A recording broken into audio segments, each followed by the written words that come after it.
Good afternoon. सबसे पहले मैं ये बोलना चाहूँगी कि as a young 22-year-old newcomer in Bollywood, ये मैंने कभी सोचा नहीं था कि ऐसा कुछ मेरे साथ हो जाएगा। मुझे आज भी याद है जब उड़ता पंजाब फिल्म की रिलीज से 2 दिन पहले लीक हुई थी, तो ऑब्वियसली बुरा लगता है क्योंकि ये बॉलीवुड में हो रहा है and I am also part of Bollywood. But ये कभी नहीं सोचा था कि ऐसा खुद मेरी फिल्म के लिए हो जाएगा, वो भी 17-18 दिन पहले। मुझे अच्छे से याद है मेरे social media, Facebook, Twitter, Instagram में हर जगह से फैंस के मैसेजेस आ रहे थे, टेक्स्ट आ रहे थे कि सुपर फिल्म, बहुत इन्जॉय किया, ऑलरेडी देख लिया, आपकी परफॉर्मेंस एकदम मस्त है, बहुत अच्छी है, आपने घोस्ट का रोल बहुत अच्छा किया। तो ये समझ में नहीं आ रहा था कि खुश हूँ कि रो। It's the worst nightmare, and I think that this is the worst thing which can ever happen to any producer, a filmmaker, and an actor. It's like a murder. I would say more than a murder. We make a film with a lot of blood, sweat, and tears. इतनी मेहनत से बनती है, इतने साल लगे.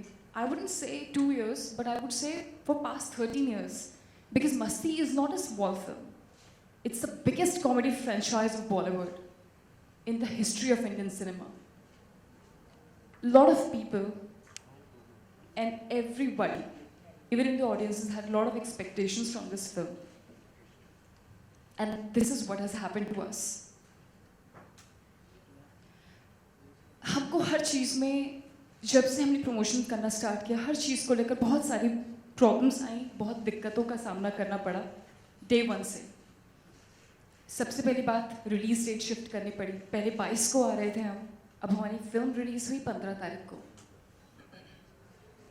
ये भी अपने आप में बहुत ही बड़ा चुनौती होती है कि 1 हफ्ते पहले आना। फिर सुल्तान जैसी इतनी बड़ी फिल्म की 1 हफ्ते बाद रिलीज हो रही है। इतने सारे प्रमोशंस में हमको इतनी प्रॉब्लम्स हुई, हम अच्छे से अपनी फिल्म का प्रमोशंस भी नहीं कर पाए। इतनी सारी प्लानिंग्स थी, इतनी सारी हमने अच्छे प्लान्स बनाए थे प्रमोशंस को लेकर। हम इस शो में जाएंगे, यहाँ पे जाएंगे, दिस सिटी टूर्स करेंगे, हर जगह अच्छे से प्रमोशन करेंगे। सॉन्ग्स को लेकर के इतना ज़्यादा रीच था पूरे ऑल ओवर इंडिया में, सबने बहुत तारीफ़ करी। चाहे वो टाइटल ट्रैक हो रेशम का, सबने बहुत ज़्यादा तारीफ़ करी, हर कोई इतना ज़्यादा क्यूरियस था। नंबर ऑफ स्क्रीन्स को लेकर हमको इतनी प्रॉब्लम हुई, एंड प्रमोशंस, रिलीज़, हर चीज़ को लेकर के इस फिल्म में शुरुआत से इतनी ज़्यादा प्रॉब्लम हुई है। और मैं ये बात एक और ऐड करना चाहती हूँ कि जब भी कोई मूवी रिलीज़ होती है तो वो इतनी वनरेबल हो जाती है, इतनी सॉफ्ट टारगेट बन जाती है कि हर कोई चाहता है कि किस तरीके से उसका फ़ायदा उठाया जाए। मुझे आज भी याद है, I went to Siddhivinayak,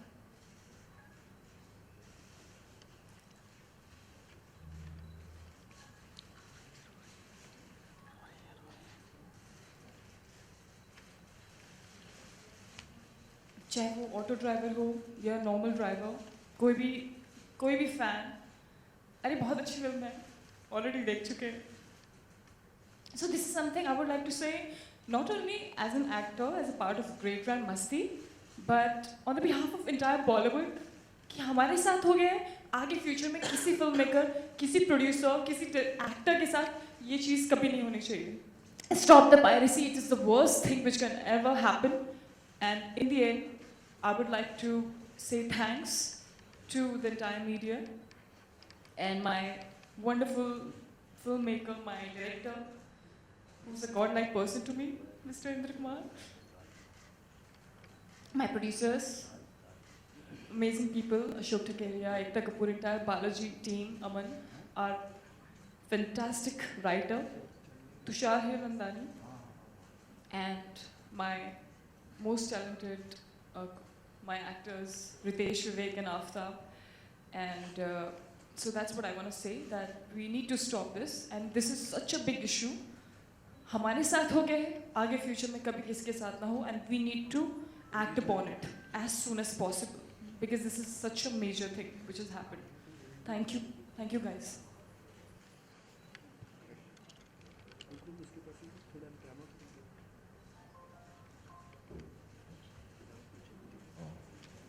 could start the Q&As now.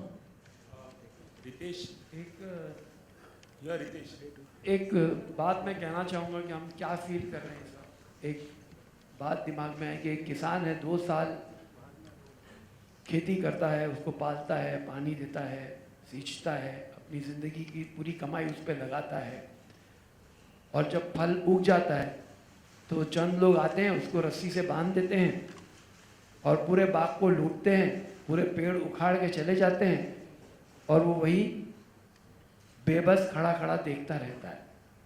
तो आज हम सबको ऐसा फील हो रहा है कि हमारी 2 साल की मेहनत, हमारी ज़िंदगी भर की मेहनत पानी में गई है। हमने लोगों को एंटरटेन किया, हमने लोगों के फेस पे स्माइल लाई, हमने लोगों को हंसाया, लेकिन एंड में जो लोगों ने ये फिल्म वीडियो पे देख ली, नेट पे देख ली, उन्होंने अल्टीमेटली हमको रुलाया।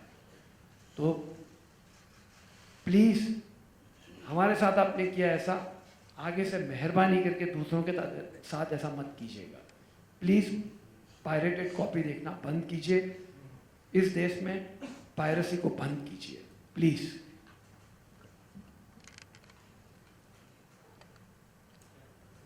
हाय रितेश, मेरा सवाल आपसे है। आजकल के बहुत समय से हर फिल्म रिलीज़ होते ही या रिलीज़ 1-2 दिन पहले ही ऑनलाइन आ जाती है। सुल्तान भी आ गई थी। एक नया पैटर्न देखने को मिल रहा है कि सेंसर कॉपी है वो रिलीज़ बहुत पहले आ जा रही है। आप लोगों की 15 दिन पहले आ गई, उड़ता पंजाब की भी आ गई, साराट की भी आ गई, जो बहुत बड़ी ब्लॉकबस्टर हुई बाद में। तो क्या आप एक पैटर्न देखते हैं इसमें कि सेंसर कॉपी लीक हो रही है, सिर्फ नॉर्मल कॉपी लीक नहीं हो रही है, अनसेंसर्ड कॉपी, इसमें एक पैटर्न देखते हैं, सबोटाज करने की कोशिश देखते हैं आप? सबसे पहले मेरी जानकारी के हिसाब से, मैं गलत भी हो सकता हूँ, सैराट की कॉपी रिलीज़ के बाद आई थी, बट सेंसर कॉपी थी वो। सेंसर कॉपी थी, पर रिलीज़ के बाद उड़ता पंजाब 2 दिन पहले और 17 दिन पहले ग्रेट ग्रैंड मस्ती। Okay, the biggest blow is definitely piracy, but also the effectiveness of piracy is the lead time that it gets to infiltrate wherever it needs to reach. यहाँ पर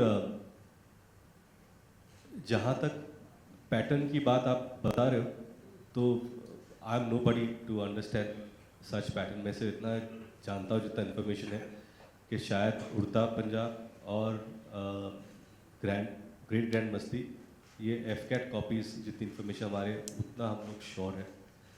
पर बाकी सारे फिल्म्स जो जिनकी पायरेसी हो रही है, वो कहाँ से हो रही है, किस तरह हो रही है, ये I am not the right person to answer because I don't have the information. एक सवाल और कि आपको नहीं लगता कि CBSE जो सेंसर बोर्ड है उसकी जिम्मेदारी बनती है, एफकैट की जिम्मेदारी बनती है, क्योंकि आप लोग जब कॉपी भेजते हो और लीक वहीं से हो रही है सेंसर कॉपी, तो इन लोगों को जिम्मेदार ठहराया जाना चाहिए, जबकि CBSE जो है इस मामले से पूरी तरह से पल्ला झाड़ रहा है। वो कह रहा है कि पता नहीं कोई एक तरह की एक साजिश है, हमारे खिलाफ ही साजिश है, CBSE ऐसा कहने की कोशिश करे। तो आप लोग कितना जिम्मेदार मानते हैं?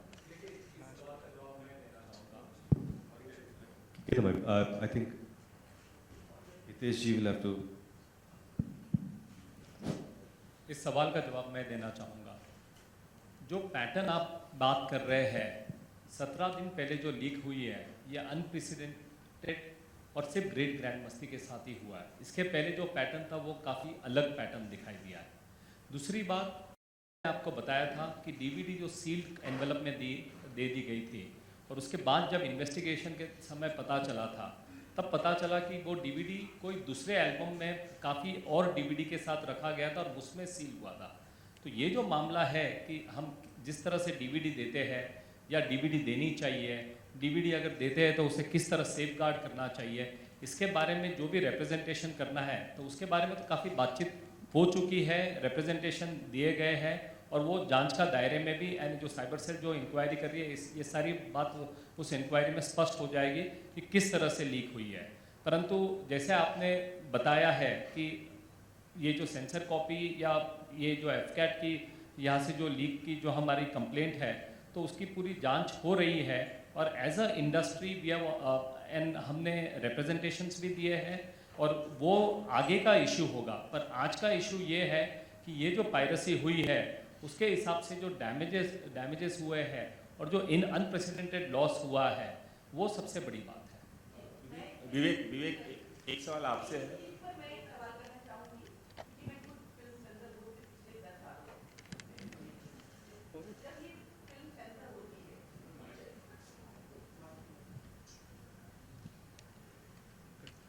जब ये फिल्म्स जो भी होती हैं वो सेंसर होती हैं तो एक ऑफिसर रहता है, 2 लेडीज़ होती हैं, 2 मेल मेंबर्स रहते हैं।